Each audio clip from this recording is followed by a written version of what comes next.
Up here. I know you've been very patient. My name is Tai Robinson. My company is called Intergalactic Hydrogen.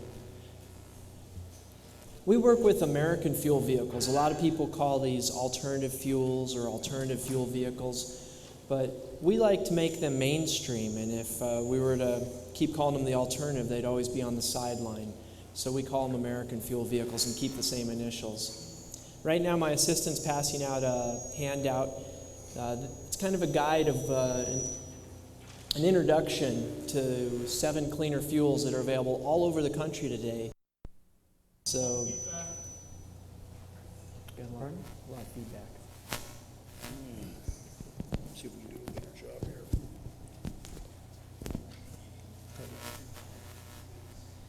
Oh, we got a request for 2 more. Good. Well, this is a good take-home article for you. As I said, it's an introduction to 7 cleaner fuels available all over the country today for less than the price of gasoline or diesel. Intergalactic Hydrogen is a vehicle fuel system upgrade and technology advancement enterprise. We offer cleaner refueling and vehicle options for fleets and retail customers. As a research and development company, we build custom vehicle creations that utilize the existing infrastructure while creating the demand for more clean fuel stations in the future. Increasing the demand for hydrogen refueling facilities will allow the deployment of dedicated hydrogen fuel vehicles in the future, such as fuel cell vehicles. They can only run on hydrogen, or dedicated hydrogen internal combustion engines. Now, choosing these local fuels has a lot of benefits, such as supporting our local economy. It also increases our national security, and it provides for a healthier environment, both for the planet and for the people. And that's what I think we have to do this for, is for the health of us. I think the planet's going to be probably doing just fine on its own without us, and so we need to take care of the humans. Now look at this gas station. This is in San Diego. This is at the Regional Transportation Center. They offer a bunch of different fuels. They even have an electric charging station there. Now, gasoline and diesel prices are very volatile, and they, as you've seen, been going up and down. This slide's from a little while ago, and the gasoline and diesel prices have gone way up since then, while the local cleaner fuels are very stable. They've stayed right around the same price. In fact, the biodiesel's actually come down a little bit. Now, something that I've mentioned before is a fuel hierarchy pyramid, and there's a bunch of fuels out there that work today, and we need them all because there's not enough of any one of these fuels to satisfy all of our energy demands.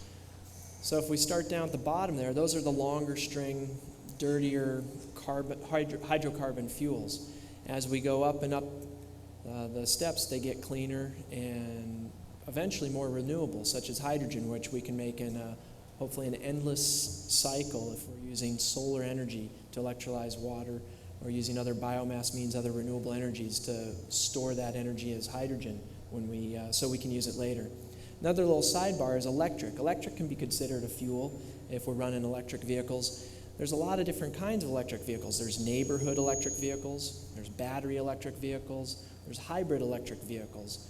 There's plug-in hybrid electric vehicles, and there's also fuel cell hybrid electric vehicles. If you are going to use gasoline or diesel, even if you use it from an all-American fuel station, it's still finite, it's still dirty, and there's much more valuable uses for these fuels. You know, a gallon of petroleum, a gallon of crude oil can make $35 worth of plastics. Those plastics can be recycled again and again and make more wealth for our economy. And when we take a gallon of crude oil, it makes less than a gallon of gasoline. Even if we were to sell that gallon of gasoline for $10 today, there would still be wealth depletion. And what's happening in that situation is all of us that are buying this fuel are basically becoming enslaved. You know, we're selling something for less than its true value. The few people that are in control of it and selling it, they're becoming more wealthy and more powerful. We need to reverse that, and the petroleum fuels we need to put to better use, such as making those durable goods, we can make synthetic pharmaceuticals, we can make carbon fiber, and durable goods that we can use again and again. Now, I don't know why anybody would really want to use a fuel that has the letters DIE in it. I don't think I'm willing to die for my fuel. But if you are going to, you should use less of it. This diesel-electric hybrid vehicle is available in Germany. There's no diesel-electric hybrids available in this country, but you could go import them if you wanted. If you are going to use gasoline, again, it's best to use less of it. So a hybrid electric vehicle such as the Ford Escape or the Toyota Highlander, those are great vehicles that meet a lot of people's demands today. There's also a new one coming down the road, again a Mercedes. The S-Class is going to be coming in 2008. And that'll be a gasoline electric hybrid. Now the plug-in hybrid electric vehicles is basically taking our existing hybrid vehicles and adding some new technology to it. There's a couple companies out there that have added battery packs to existing Prii, and they changed the algorithms in the computer. Now what that's doing is giving you the ability to drive your plug-in hybrid a lot further distance on electric only, not even having to use gasoline. For about the first 60 miles, you don't even need gasoline. So when you're looking at that equation, you can say you're getting over 100 miles a gallon. Now there's one drawback to this. There's one problem, because the way that hybrid electric vehicles are designed today is, think of a battery of having 100% capacity.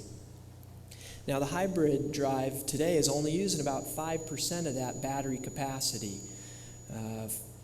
for the acceleration to help you accelerate away.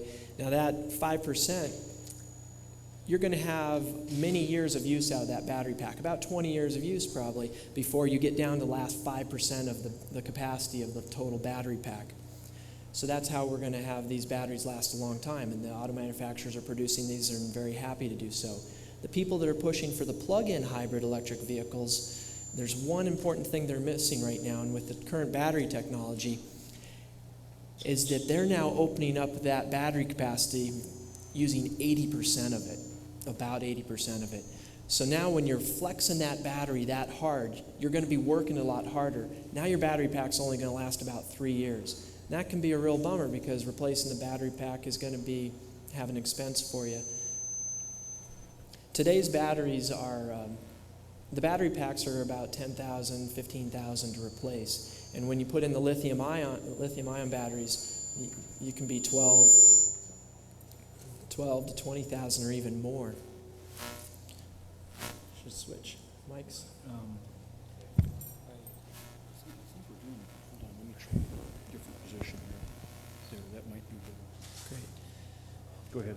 So that's one thing to think about on the plug-in hybrid electric vehicles, is that we're going to need a little better battery technology to do that. Or capacitors. Capacitors is another great technology that's working pretty well today. They're being able to hold their charge for a lot longer period. Another option to think about is for that last mile. If you drive into the city to work, maybe you want to park out at a bigger parking lot instead of taking up that valuable real estate in the downtown city. So now for that last mile, you have an electric bicycle you can ride. Perry Farrell's gone electric. Neighborhood electric vehicles, or NEVs, are also very good for your very short commutes right around town. If you need to go to the grocery store a few blocks away and get some groceries or drop your kid off at school, this would be a very good vehicle for a family to have. If you have a few vehicles, this could be a very good one. Also off in the left-hand corner, you'll see a Segway. That's a good vehicle, an electric vehicle for the sidewalks if you need to go quite a ways in a downtown area. Now the battery electric vehicles, we have some pretty good ones out on the market today. The T0 was a vehicle that was competing in the Michelin Challenge Bibendum in Sonoma, California. It had a 0 to 60 time of 3.4 seconds. With the lithium-ion, the lightweight batteries, the lithium-ion batteries, they're actually computer batteries, hundreds of them wired together in this vehicle. It could have about a 300-mile range and well over 100-mile-an-hour top speed. It'll beat any other internal combustion engine vehicle off the line by a high margin. Now there's an even better battery electric vehicle out there today. I see some enthusiasm for the Tesla Roadster. Tesla Motors has worked with Lotus to develop this battery electric vehicle. And it's coming in pretty pricey, well over $100,000 for this vehicle, so it's got a very narrow market they're shooting for. But it has great range, again about 300 miles and well over 100 mile an hour top speed. So if you have a place where you have battery charging stations, such as in California they have a few, or Hawaii. Hawaii is a great place because it's a limited island. They actually have fast chargers in Hawaii where they can give you about an 80% charge in about half an hour. So if you stop for lunch or do some shopping, you can stop, plug in your vehicle, your battery electric vehicle, and charge her up. Is that the the governor of California in the bottom left-hand corner there in the car? He was taken for a torture ride, yep. Kind of like that thing in, was it Total Recall, where his face was all pushed back? Another very important politician drives a propane vehicle. This is President Bush's Propane One. It's down on Crawford Ranch, Texas. It runs on liquefied petroleum gas, LPG, or propane. Now, propane's a little cleaner than gasoline. The best benefit is it's local. You know, it's right here. It's a conglomeration of other waste fuels in the petroleum and the distilling process. So it's kind of like it's being recycled, or so it's better to use that than, I'd say, gasoline or diesel from foreign sources. Next fuel we're coming up on is veggie oil. You know, peace through grease, man.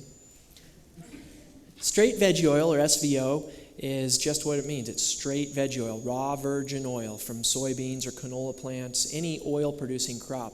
You can also have waste veggie oil from the restaurant, the grease traps of the nation. Waste veggie oil is quite good because otherwise they're feeding it to pigs and feeding it to cows, and it's a nutritionally deficient food. You know, they shouldn't be feeding that waste to animals. So if we collect that and burn it, that's a lot better thing to do. You can also call RVO, or recycled veggie oil, kind of the same thing. You're taking a used oil, using it again. Veggie oil works great in oil heating applications and oil burners and diesel engines. You have to have a heated tank, though.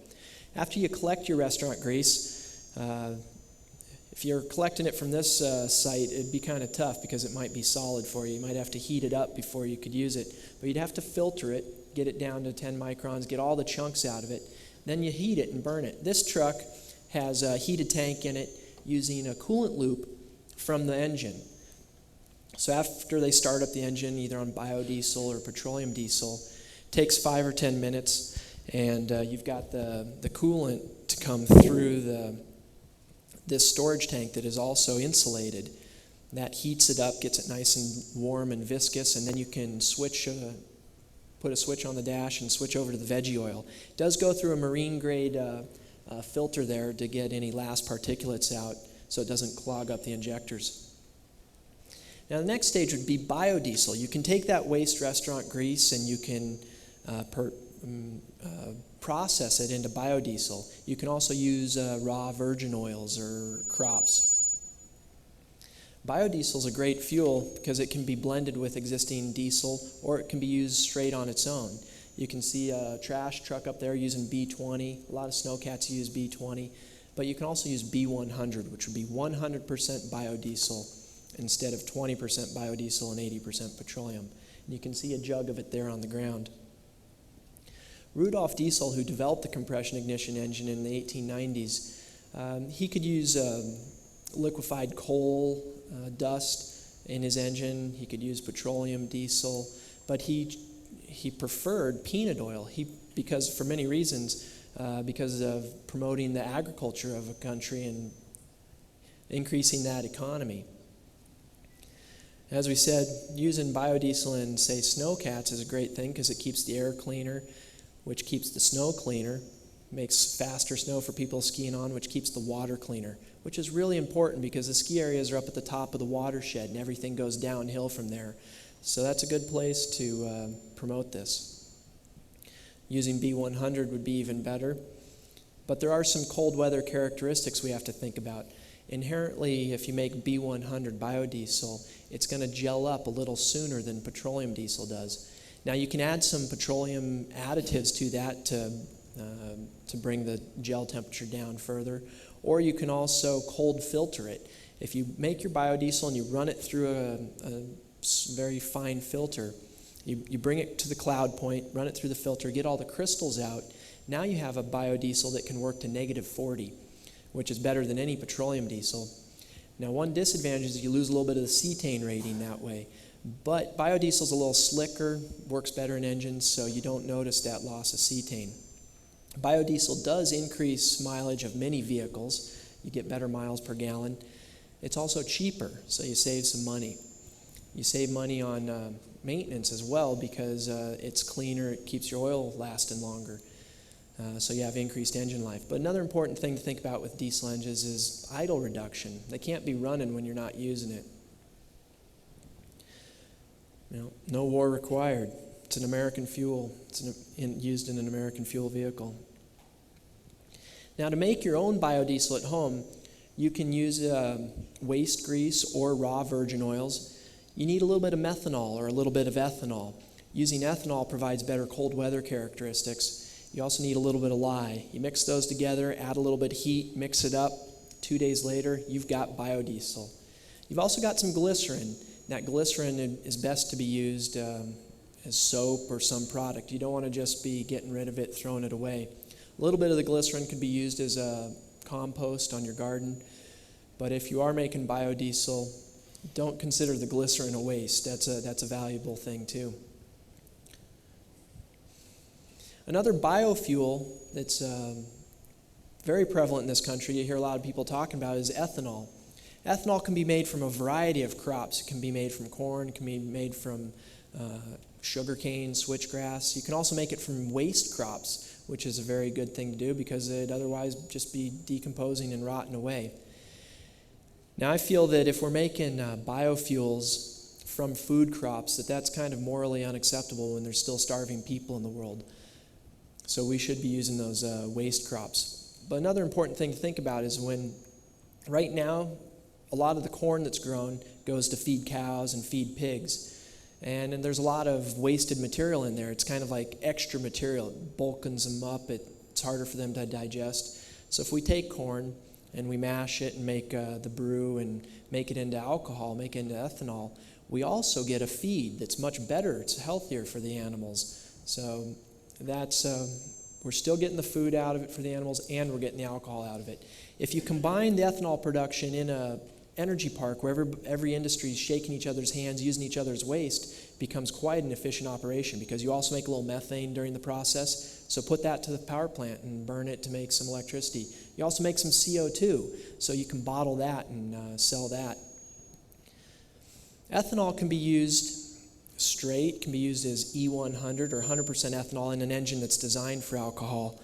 You can also use E85 in a flex fuel vehicle. A flex fuel vehicle is designed to run on gasoline or alcohol or any blend up to 85% alcohol with that 15% gasoline. Small engines can use E30, no problem. And any vehicle on the road today is recommended you could use E10 in it by the National Ethanol Vehicle Coalition. However, the Kansas Ethanol Vehicle Coalition has been testing many engines out there, many vehicles, and they've had success with up to 30% ethanol in any vehicle on the road today. Any higher than that, though, and alcohol can deteriorate rubber fuel tubing lines. It can also, ethanol has an affinity for water, and that water can etch away aluminum. So if you have aluminum fuel tubing or an aluminum carburetor, that can be bad. So that's going above E30 would be very recommended to have the components in place to run the fuel better. The first component you'd want to think about changing would be maybe your fuel pump, because your fuel pump is going to be pumping a little bit of water through with the alcohol, and a regular gasoline fuel pump might die out. You might also have to change your fuel filter more often because, again, that water could clog up your fuel filter.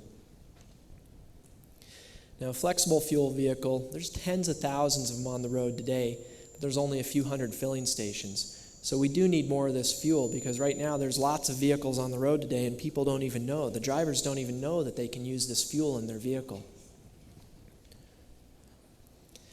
This is a fuel pump, a biofuel pump that has a few different options at it. It has E10 for any vehicle, it has E85 for the flex fuel vehicles. They also sell B20 biodiesel, which can be used directly in any diesel engine without any modifications. So these fuels fit within our existing infrastructure. We don't have to change much of anything, put it in, use it today. Better for the future. The one thing with ethanol is they do put a new hose on that's more compatible with alcohol. This leads us to this is the most economical fuel both in Utah today and the rest of the country. Compressed natural gas is available just down the street from here. 2 blocks away there's a filling station where it's $1.23 today. When I took this picture just a little while ago, it was $1 a gasoline gallon equivalent. Now that's a pretty good deal because it's a lot cheaper than any other fuel you buy, but you also get a fuel economy increase. When you're using natural gas in an existing gasoline engine, you can get up to 18% better fuel economy. So that's a really good deal. When you use a clean fuel such as natural gas, which is methane, it has 1 carbon and 4 hydrogens, you've reduced your carbon content in the fuel so dramatically that your engine oil stays a lot cleaner for a whole lot longer. You can go up to 20,000 miles between oil changes. So you're going to save money on your maintenance as well, and your engine's going to last longer. You can. The question was, can you use natural gas in a diesel engine? You sure can. There's 2 different ways you can do it. If you have a dual fuel engine or dual fuel vehicle, you use a little bit of diesel or biodiesel and a little bit of natural gas in on top of that. It's pilot point ignition, so the natural gas is igniting after the diesel has been compressed into igniting. And what that does is it gives much better burn. It burns a lot more of the diesel fuel more completely, so you get increased horsepower, cleaner emissions, better miles per gallon. You can also use a diesel engine and do a true conversion. If we take a diesel engine and put spark plugs in it, make it a spark ignited engine, now it can burn natural gas, or it can burn hydrogen, or it can burn just about any other fuel.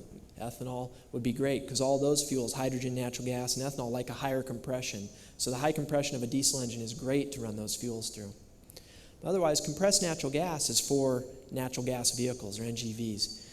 Today, lots of fleets use them, and we're working on trying to get these vehicles available to more retail customers, because the customers, the consumers, is where this market's really going to expand. The rest of the world over it is. India, China, South America, everywhere else, their natural gas infrastructure is expanding because the fuel is cheaper and it's cleaner. Whereas here in the United States of America, we're actually losing natural gas stations. That's quite a bummer because it's a local fuel and it's an abundant fuel. There is a nationwide infrastructure. In California, there's over 200 filling stations. Right here in Utah, there's 29 public stations, but there's over 100 private stations. So you can also fill up at home with natural gas, plug into your gas pipeline, and also use some electricity to compress it, fill up your vehicle while it's parked overnight, save yourself even more money. But any gasoline vehicle out there, or as you asked about diesel vehicles, can be upgraded to run on natural gas. There's also incentives from the federal government and some state governments to help you pay for that cost to upgrade your vehicle.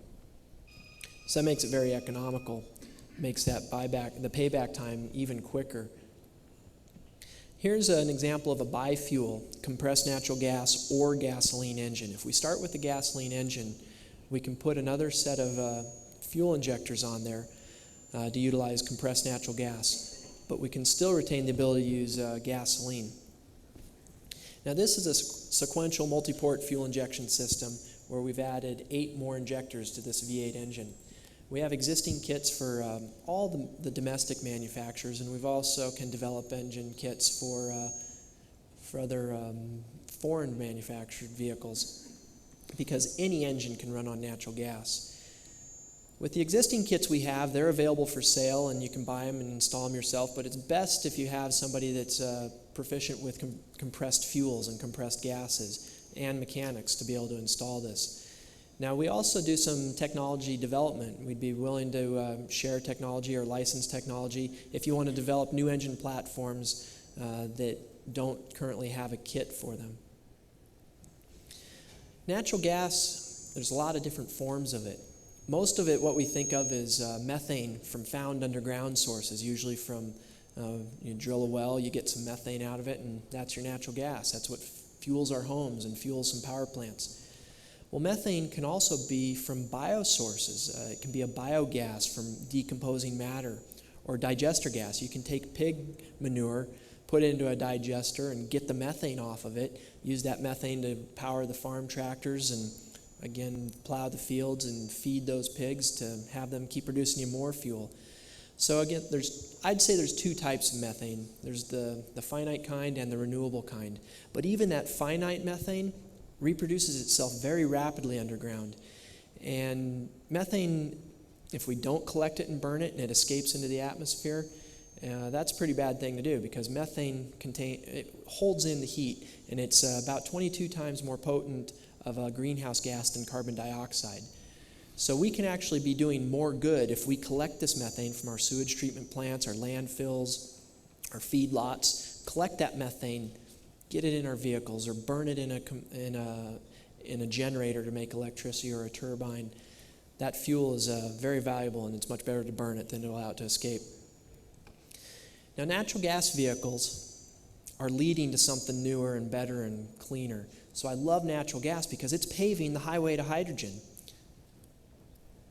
Hydrogen is, the definition of, is that which creates water.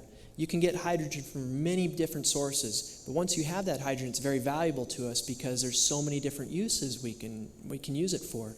You can chemically combine hydrogen in a fuel cell to make electricity. You can also burn it in our existing internal combustion engines. Both of those ways create water. Now, renewable hydrogen is what we have to focus on. Today, in my truck, I'll use any hydrogen I can get, but we have to focus on the renewable hydrogen. Renewable hydrogen is that which is produced from renewable sources, such as solar panels or wind generators, falling water, or wave action. Those are ways to electrolyze water. This is an example right here where you can produce hydrogen on site through an electrolyzer, and you can compress it. Then you can use it right there too. Any of our existing engines can run on hydrogen. Gasoline or diesel engines can both be modified. You can also make hydrogen from biological ways. You can get it from algae. We can manipulate pond scum to produce a hydrogen for us. And you can get it from other sources such as methane. That's the main way we get hydrogen today, is from methane. But in my opinion, that's kind of a waste. You should just use that methane directly. It's a much better fuel to just use it than to transform it into hydrogen. You still got carbon that's escaping, so just use the methane directly.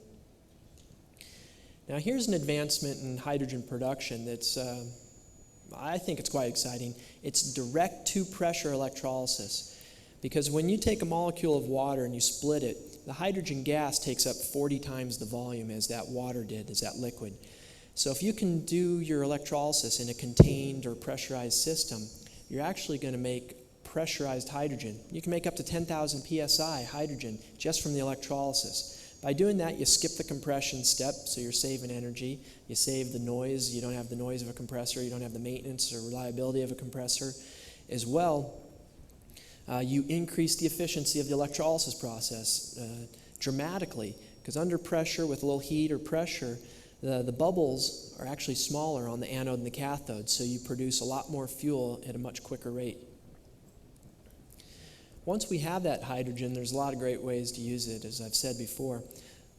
Kids out there today really like fuel cell vehicles because there's a lot of talk about them. Even old oil men, such as Larry Hagman, he likes hydrogen. Some people are even talking about building hydrogen highways. But the fuel cell vehicles of the future are very expensive today. They cost, around $1 million a piece just to build one. That doesn't even include the research and development time that companies have put in to develop this technology.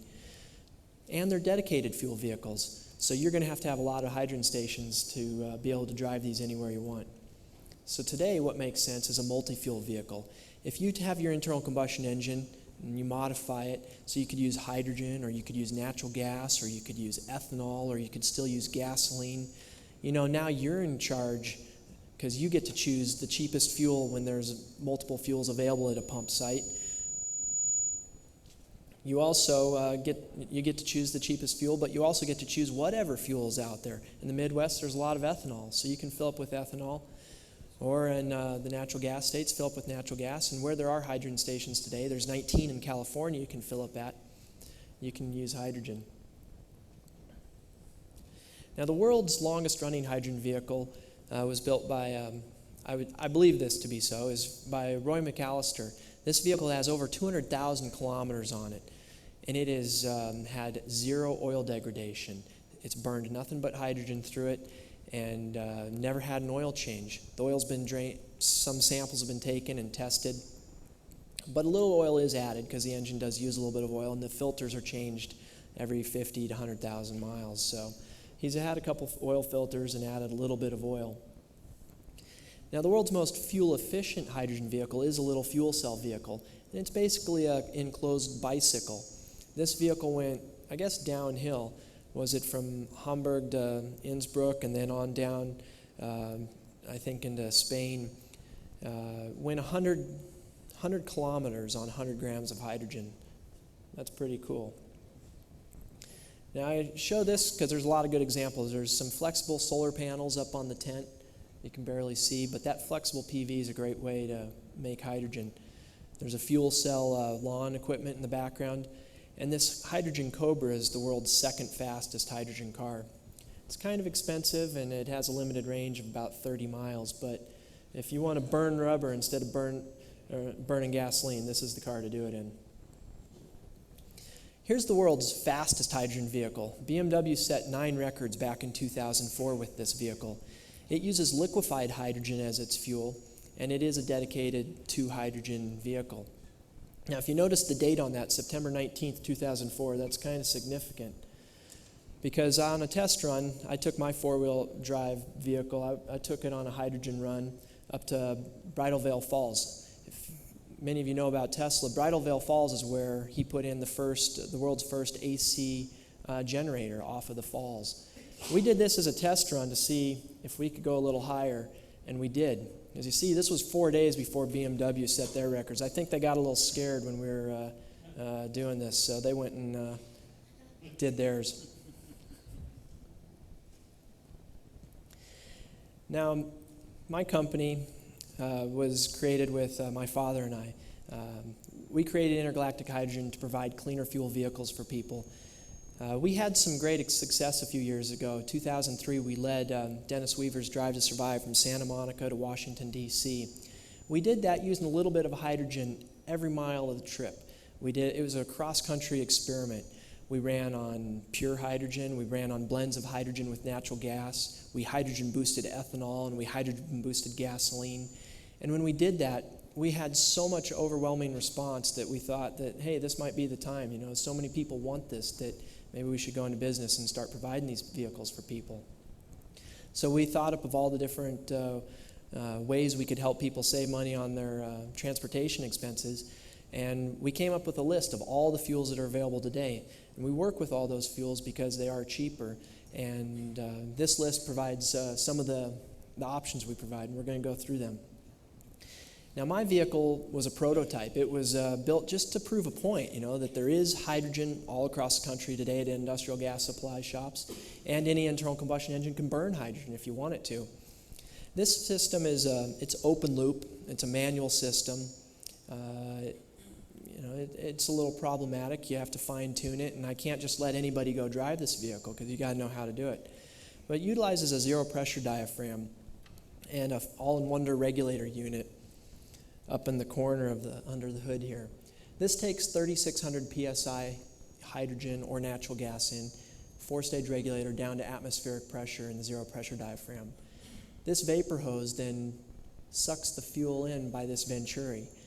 This venturi has air coming in from the air filter, and as the air is going through into the intake manifold, it draws the fuel that it needs. Now, this provides a combustible mixture of hydrogen and oxygen from the ambient air from this point all the way into the cylinders. Now, that can be problematic if you have any backfires, or if you have that can create unintended ignition before you want it to. So you have to be kind of careful with a system like this. But we take a lot of safety precautions. We use a combustible gas detection sensor right here. If there is a leak, we know about it. Another thing to know about on my vehicle is the storage tanks. You can see they take up a lot of space back here. Those 2 tanks hold almost 6 kilos of hydrogen, and it gives me about 175 miles of range on hydrogen. The whole weight of that system is about 400 pounds. Those 2 tanks can also hold natural gas. They hold about 24-gallon equivalents of natural gas, which is good for almost 500 miles of range. Now, these 2 tanks were just the ones that were available to me, so this isn't to upset you how much space it takes up, but it does take up more volume.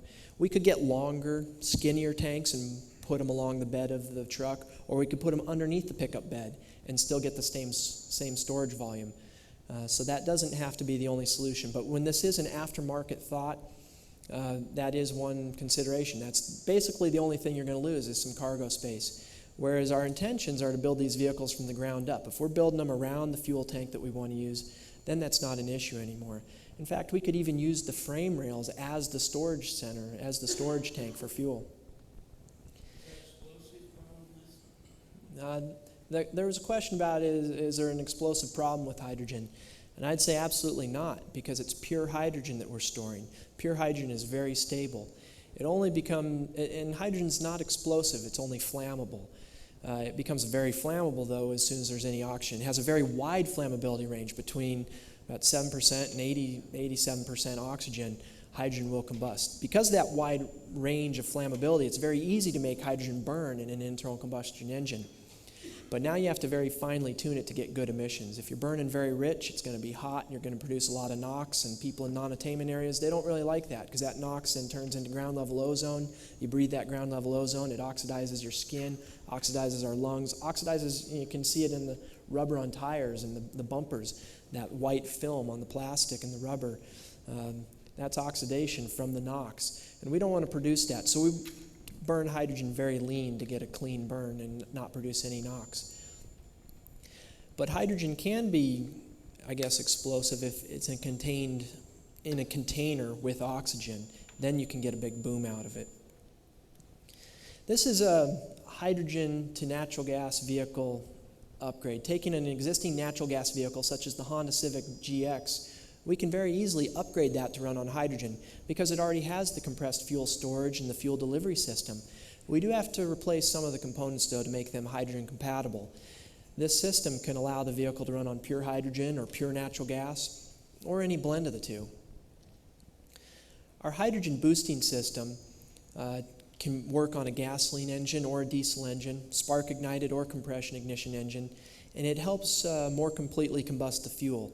If we add just a little bit of hydrogen into the fuel and air mixture, we get more complete burn of the fuel, so we get cleaner emissions, we get more horsepower, and much better miles per gallon.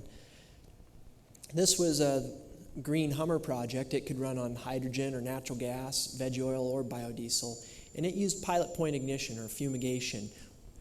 We fumigated a little bit of hydrogen in through the air intake, so that mixed in the combustion chamber with the diesel fuel. As the diesel ignited from the pressure, from the compression, it then ignited the hydrogen. And hydrogen is very reactive, so it's bouncing around in there, and it takes the burn rate up dramatically. A normal diesel engine's only burning about 50% of the fuel. The rest of that fuel is coming out as that black smoke that you choke on and you cough. Well, when you put a little hydrogen in there, now we're burning 75% or more of the fuel. So it's much cleaner. Again, reducing emissions. You can see in the back of the Hummer, we put a tank. That tank holds about 1 kilo of hydrogen. That kilo of hydrogen was good to boost the baseline fuel. We chose to use biodiesel in this. What was it, Dad? It was about 110 miles. We were able to boost the biodiesel with. And that increased the miles per gallon dramatically. On biodiesel, it was getting 12 to 15 miles a gallon. With the hydrogen boosting, it was getting almost 19. This is the H2 Protium package. This is the first package we offer on an existing vehicle that can run on hydrogen. We can also do an upgrade to be able to run on hydrogen or natural gas or any blend of the two. This is the same system that we saw earlier. It's a sequential multi-port injection system. So you see a set of injectors added here. You can also see under the hood the regulator. This takes the high-pressure storage fuel and brings it down to a pressure to feed the injectors. It's also a solenoid shutoff valve. There's a transducer that tells the pressure, and there's a pressure gauge, as well as a a little gas detection system. It's great to use hydrogen in internal combustion engine. The internal combustion engine loves burning it. When we do this upgrade, the H2 Protium, you still retain the ability to use gasoline. However, if we take a gasoline engine and we burn hydrogen in it, you're inherently going to lose about 50% of the horsepower. That's the loss on this system, is you lose a lot of horsepower. About 50, 50. Now we can increase that power back up to about where it was on gasoline by adding a supercharger and increasing the compression. Doing that, we can also add an upgraded ignition system. All these will help more closely match the power output on hydrogen as you originally had on gasoline. You could also use natural gas or any blend of the two. And you can still retain the ability to use gasoline with this engine as long as we don't increase the compression too far. If we increase the compression to the maximum, though, you can't use gasoline anymore. Now, the ultimate in hydrogen combustion is our H2 tritium package. This utilizes direct injection for the ultimate in performance and clean emissions. This is using Roy McAllister's smart plugs, which is a spark injector. This takes out the spark plug and puts in an injector, and it's the spark plug. This creates for a very, you can have a very wonderful burn of hydrogen because the hydrogen's injected into the combustion chamber after the intake valve is closed, and the hydrogen is conglomerated right around that spark plug. When you ignite the spark plug right about top dead center, all that hydrogen combusts, but it's surrounded by some air. There's still a little bit of air between it and the cylinder walls. By doing that, you keep the combustion temperature very low so you don't produce NOx, but you're able to get in as much air as you possibly can in there because as the intake valve is open, all the air is going in there, and not until after you close that intake valve do you introduce the hydrogen. That way you've got as much oxygen in there as you can. That's the reason why you lose horsepower on the other fuel system upgrades, is because the hydrogen is coming in at the same time as the air. And hydrogen takes up so much volume that it displaces a lot of the air, therefore you don't have enough oxygen to get full power. This system, you can see there's a hydrogen regulator and there's fuel tubing lines. We use stainless steel fuel tubing for hydrogen. You have to use stainless steel. You also have to use very high pressure tolerant stainless steel fuel tubing and compression fuel fittings. What pressure do you run the direct injection? The direct injectors, you're looking at a couple thousand PSI usually. Now that depends. If you only have 5,000 PSI in your storage and you're only able to go down to 2,000 PSI, that's you're losing a lot of the volume, a lot of the range because you got a lot of unused fuel. But there are direct injectors that can use a little lower pressure too. But that depends on when you're injecting it into during the compression stroke. If you can inject it right after the intake valve is closed and before there's too much pressure in the cylinder in the combustion chamber, you don't need that high a pressure. But if you wait until just about top dead center before you ignite it, you need a lot higher pressure. Now, there's a bunch of different storage options for hydrogen. Basically, 3 of them that work really well. There's I can ask a question: how many people know what different phases elements exist in? There's liquid and gaseous and solid. Well, that's the ways we can store hydrogen. Liquid hydrogen is great because of the energy density. It holds a lot of fuel in a smaller volume, but it's very cold. Negative 252 degrees Celsius is almost absolute zero, so you can't touch it. Metal hydride is very heavy, but holds, again, more fuel. Compressed hydrogen is another way to hold it. That's under ambient temperature, but high pressure. Now, liquid storage, you require a vacuum thermos or insulating tank. You also need a robot to fill the vehicle because it is so cold you can't even touch the filling nozzle. You have to let a robot do that. Now, to keep the hydrogen in a liquid state, you either have to put energy into it to keep it cold, or you have to have a little bit of leak off to maintain the temperature and maintain the pressure. That little bit of leak off BMW uses in their fuel. They have a little fuel cell APU in place of a battery. I actually don't see it on this model. But that leak off is always feeding the little fuel cell APU, and it's enough to keep the lights on and keep things going. But if you take this BMW to the Munich airport and park it and go on vacation for a couple months, when you come back, you're not going to have enough fuel to drive home. So it's a biofuel vehicle. It can run on gasoline or liquid hydrogen. And that's pretty useful. The solid storage, you can store hydrogen as a solid in a metal hydride. It's basically the compressed hydrogen cylinder, but it's about 2,000 psi instead of 3,600 or 5,000 or 10,000. It holds a bit more fuel. It holds about 3 times the amount of fuel as you would in a compressed hydrogen container, but the weight penalty is dramatic. The weight penalty is almost 9 times to 1. So if you remember, the weight of the storage tanks in my truck is about 400 pounds. Well, the storage tank, if they were metal hydride tanks in the back of my truck, I could go a lot further. I could go 3 times as far, but the weight penalty would be 9 times 1, so it'd be almost 4,000 pounds of weight in the back. So I don't think that's going to work very well unless you got like a boat where you need ballast. If you need a lot of weight at the bottom of the ship, then it works great, or in a stationary application. But there's a couple other drawbacks to metal hydride. There's a very long refueling process. Instead of filling up in just a couple minutes, you have to take the heat away. You have to absorb heat because it creates a lot of heat during the filling process. That filling, you have to run coolant through there. That can put your fill time to an hour or so. Now again, when you're defueling, when you're taking that fuel out of the tank to run in the engine, you have to add some heat to it to get the fuel out. That's usually not very hard though. If you've got an internal combustion engine, you've got some heat coming from it, and you can run a coolant loop through the tank, and that's enough heat to get it out. There's some other ways to store hydrogen too. This is one of the newest ways that people are talking about. Can lithium buckyballs hold hydrogen? Probably so. We can look at this structure a little bit. The structure A here is the internal geometry, and then B is fully optimized, so they're manipulating the structure a little bit so it'll hold the hydrogen better. Now over on this side, you can see kind of the layout. The lithium is purple, the carbon is gray, and the hydrogen is white. Now that's a pretty dense way to store hydrogen. There's other ways that people are working on too, such as little glass spheres.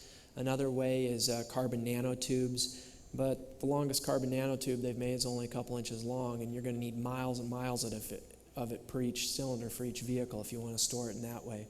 So another way is just carbon plates. Simple carbon plates inside of a high-pressure storage vessel could hold a little bit more hydrogen because the carbon will hold on to that hydrogen, make it take up less volume.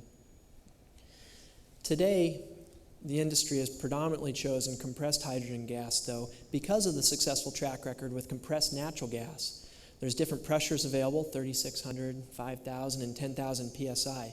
We can refuel a vehicle with compressed hydrogen very rapidly. It takes just a couple minutes, and you've got a full tank and you're on your way again. You can do it yourself. You don't have to pay a robot to do it or tip the robot. The biggest drawback, though, is the space it takes up, and you've seen that before.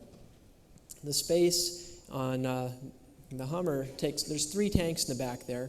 They hold enough hydrogen to go about 75 miles. Those same 3 tanks can hold enough natural gas to go about 200 miles. So you can see natural gas doesn't take up as much volume. The H2 protium package is kind of expensive. It starts at about $34,000. Some of the safety features we put on here, though, is a combustible gas detection system. You got the sensor in the bed, and you've seen the sensors in the engine compartments. You also have a display above the driver. It gives you both an audible and a visual alarm if you have a slight leak or a major leak. If you have a major leak, you can even have it shut down the engine or open the windows or vent it, do something like that to mitigate any possibility of a flame. We use check valves and excess flow valves, solenoid shutoff valves, pressure relief devices, all these things to make it as safe as we can. We also use placarding to let people know, especially emergency responders, what fuel's on board and what techniques they need to use to save you if you're in an accident. So this is the placard for hydrogen. It's reflective and it's diamond shaped, and we've kind of made this our own, being red because that's the international color for hydrogen in industrial gas bottles. Here's a picture of the filling receptacles. They are different between hydrogen and natural gas. You can see it's a little bigger. And that's mostly to save the fuel cells, because if you tried putting methane into a fuel cell, you'd sure pollute it and kill that fuel cell stack. But in this vehicle, you can see both the hydrogen and the natural gas come together in a T here and go right on into the tanks. The tanks also have a PRD, or a pressure relief device, in each one. So if there was a fire and the temperature were to raise up, before that temperature would make the gas expand too much to explode or blow up or compromise the fuel cylinders, it melts a little lead plug and allows the fuel to go right on up and out through the vent, the rooftop vent. There are a bunch of performance upgrades we can add to your vehicle, whether you're running on natural gas or hydrogen or propane, such as a free-flowing air intake. That helps get a little more air in there. We can also do a free-flow exhaust. Stainless steel is good for hydrogen. We can increase the compression ratio a little bit to give you more power. Hydrogen really likes a high compression ratio, so does natural gas. We can do a supercharger, and we can do exhaust gas recirculation. We can also make a dedicated fuel option. If you really want it, we can dedicate that engine to run on hydrogen or natural gas. This was the world's first hydrogen filling station. There's a lot of talk about Iceland and their filling station, but this one's in Thousand Palms. We've been filling up there for over 6 years. They provide a bunch of good fuels. They have hydrogen, natural gas, both compressed and liquefied, and that's the tower right here to hold liquefied hydrogen. Up in the corner here is my favorite hydrogen filling station to go to. It's in Phoenix, Arizona, and they have the prices posted there. $1.32 for natural gas, $1.42 for a blend of natural gas and hydrogen, and $2.25 for a kilo of hydrogen. A kilo of hydrogen has about the same energy as a gallon of gasoline. Now my truck, the H2 Toy, can go about 18 miles on a gallon of gasoline. Or when I used gasoline, I haven't in a long time and don't ever intend to again. But a kilo of hydrogen will make it go up to 39 miles. So we get almost double the fuel economy. So $2.25 a kilo of hydrogen, that's less than half the price of gasoline today, folks. And that hydrogen is made through the electrolysis of water using solar panels during the day. They also use off-peak grid power in the middle of the night. Palo Verde nuclear plant down there, they can't shut it off in the middle of the night, so they use that excess energy to make hydrogen instead of wasting it and grounding it. So all these fuels that we've talked about today can help you save some money. You know, keep that money in your pocketbook. I think that'd be a good thing. They can increase your miles per gallon or gallon equivalent. You can also save some money with your maintenance because they're cleaner and make your engine last longer. Support our troops. Bring them home. Let's use some made in USA fuels and energy resources. We have the ability to do this right here at home, guys. We can do it if we want to. Now, some of you might have some questions, so we're going to go into some questions here in a minute. We're also going to go outside and look at some vehicles if you like, stretch out your legs. But I'd also like to let you know about this hydrogen and cleaner fuel education tour that we do. If you need some information, we got books and DVDs available, and we'd sure appreciate your support. Yeah, let's watch a DVD. You guys want to see a cool little movie? It's called The Water Makers. It's a short little documentary. This is a documentary in our attempt to set the altitude record driving on hydrogen.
all the other kids and their kids. They deserve a better planet to live on.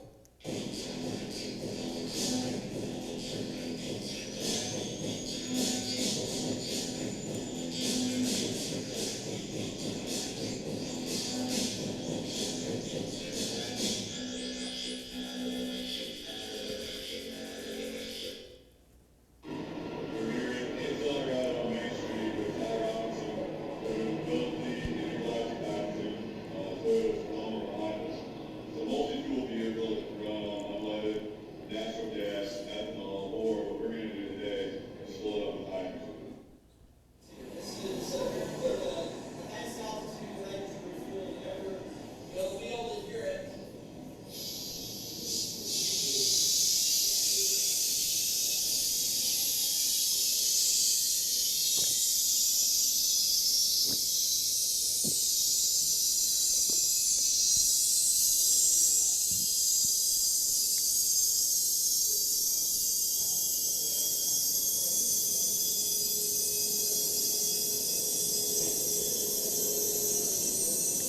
Transferring fuel from these 5 K cylinders into this passenger side tank. We check the pressure. Now we're at about 1100 psi. We are equalizing pressure between the cylinders. Mr. Burrow, what do you think of this I vehicle? think this is the sign of the future. Everyone will be driving the truck. Maybe in the next 10 minutes. Here goes the initial public firing of a hydrogen-powered vehicle on Main Street in Telluride. 8750.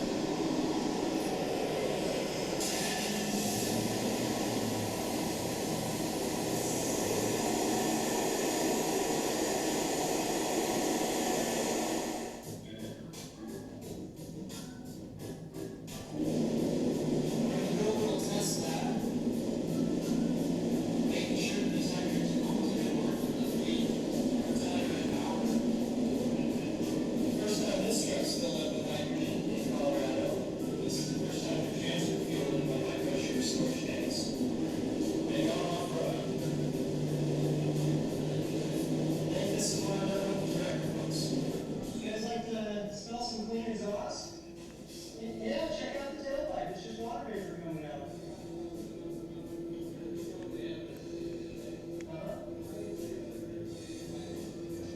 Today we filled up from 5K bottles from the welding supply shop. So that hydrogen comes with a steam reprobation of methane. We need to focus on solar hydrogen or free range hydrogen. Exactly. Have a good day. Hello. How are you folks doing today? Would you like to smell some nice clean water vapor exhaust? We're burning hydrogen in this truck. We're making history here. This is the highest elevation hydrogen-powered vehicles ever operated at. Is that right? And you can please check out the exhaust pipe. There's just water vapor. That's super. Well, good luck. How's the exhaust smell? Smells like it's sitting in a sauna. It's water vapor coming out. You can see on the glasses now they're pulling up. Yeah, there's some steam when you pull away and it disappears. That water vapor coming out the tailpipe. That's the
Hey, so most of that was in Telluride, Colorado. We were all over the country filming some of that. But have any of you ever been to Tech Fest in Telluride?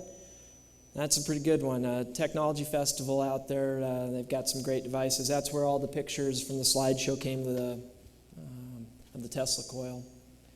Hey, so I'd like to take a few minutes, answer some questions before we take a little break and head outside and take a look at the vehicles if you'd like, and then we can. Yeah, we probably have time for 2 or 3 questions. Actually, we're already over, so we need to make them quick questions.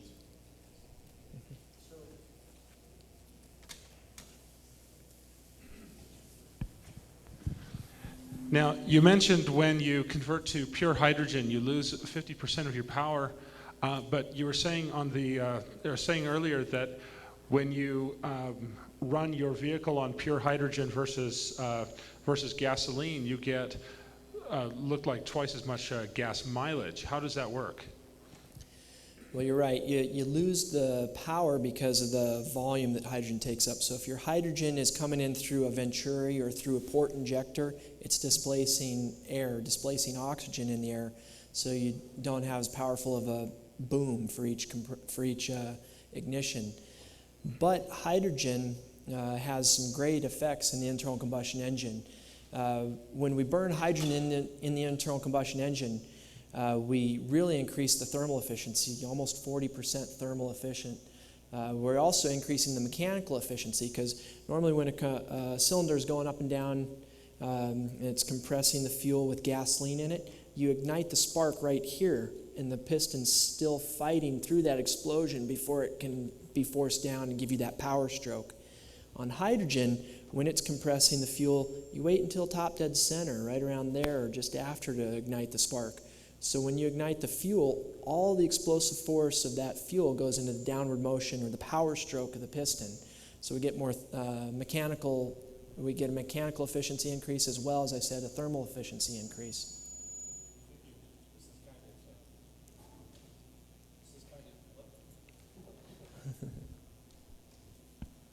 Thanks. This is kind of an offbeat question.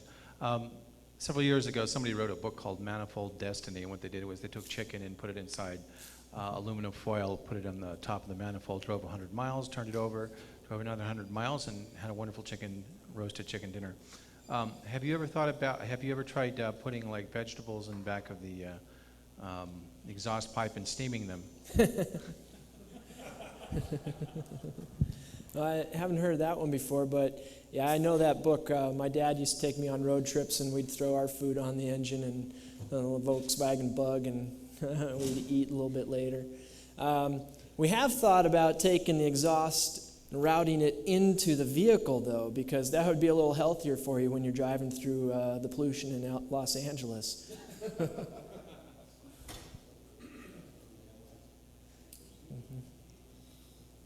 Got another question? Yeah, it's a quick question. If you don't mind, how much demand have you had for your systems? Well, the interest is overwhelming. Hundreds of emails a day, phones ringing off the hook. The cost is prohibitive, though. So we build a few vehicles here and there, but we're really trying to take the next step, and that's going to take a lot of money. We're going to have to really gear up. We need to take a big leap to go from a couple vehicles a year to go to 10,000 a year. At that quantity, then we'll be able to produce multi-fuel and hydrogen vehicles that are affordable, that you'll return your investment on it. Because as you saw, the price for the hydrogen vehicles today is kind of expensive. So even though the fuel's less than half the price of gasoline, you're not going to make up that initial investment. But the natural gas is economical. So that's our main focus, is the natural gas vehicles, because the upfront cost can be recouped very rapidly from your fuel savings alone. Is it basically the parts? The parts. Technical expertise that's costing, that's the biggest expense in this? It's the parts. The parts are made one at a time right now. All of them can be made for us, but some of them it takes a couple months to get as well. The tanks are one of the biggest expenses. You can spend $5,000, $10,000 just on one tank. So that's a pretty costly endeavor when you're going with the high pressure storage. Other storage means are even more expensive, though. I'm going to repeat my question. What happens if you get rear-ended? I know my dad's answer to that. Hydrogen's much safer than gasoline or diesel, especially in these tanks. The tanks that we store our hydrogen and our compressed natural gas in, they're impervious to puncture. The higher the pressure inside the vessel, the more impervious they become because you can't get anything through it. It's pushing out on it. If you were to get rear-ended, though, and you were to crack the tank or get a leak, it's lighter than air, so it's going to go up and out. And the hydrogen is going to be about 20 feet above our heads before it combines with enough oxygen to even be combustible, since it's stored under high pressure. So in the unlikely event you were in a crash and you did get a leak and you did have an ignition point up there to ignite it, it's going to burn off in just a couple minutes and be gone. As well, hydrogen, when it burns, it has no carbon in it, so it doesn't give off any radiant heat. So even if you had a hydrogen flame going right by your nose or right by your face, you're not going to get burnt by it. Meanwhile, the poor sucker that rammed into you with their gasoline car, the gasoline's going to spill all over the ground probably, and it's going to ignite. It's going to burn for hours and burn the whole vehicle up. Rescue workers can't even get there. So there's some wonderful safety advantages of using a lightweight, lighter-than-air fuel. But we do have to take some safety precautions on that. So one of those is that you have to, knowing how to work with natural gas first is allowing you to then take hydrogen as the next step. Got another question? What does your conversions do to the automobile warranty? That's a good question. Now, it depends on the system we use, but the Magnuson-Moss Act has mostly been used for biodiesel warranty issues, but the manufacturers only warrant their equipment. They don't warrant the fuel. So it comes down to you're covered under that act. The fuel supplier, if there is something wrong with what you're doing, the fuel supplier would be the one if the fuel was messed up. If we use a certified conversion, it's quite costly. In fact, I'd say that the EPA and the California Air Resource Board, CARB, their expensive certification processes is what's kept this industry from thriving and even being in existence. Because when we're spending tens of thousands of dollars to certify a single vehicle to run on a cleaner fuel, that's cost prohibitive. But if you do get that EPA certification, no warranty issue at all. They have to cover it. Another question. Do you see a price point at which the conversions for hydrogen, natural gas will become more common? At what point or at what price that is, I think a lot of people say they'd be willing to spend a couple $1,000s, and so that's kind of the consensus there. But it's going to take the volume. As I said, 10,000 vehicles a year is kind of what we're looking at. And that's for the aftermarket upgrades, the fuel system upgrades that we're doing. Once we get enough of those going and we can build enough interest and we can start our own manufacturing, then manufacturing from the ground up, there's going to be no difference in cost because it's the same number of parts, it's just a little different configuration.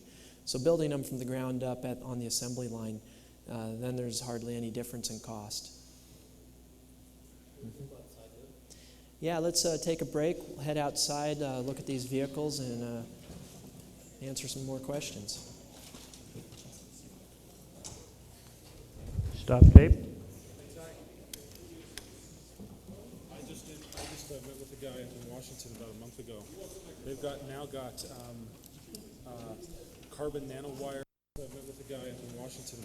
The make them as long as you want. The ones that I have, I didn't bring it with me. The ones that I have is this long, and you can't cut it with scissors. You can't.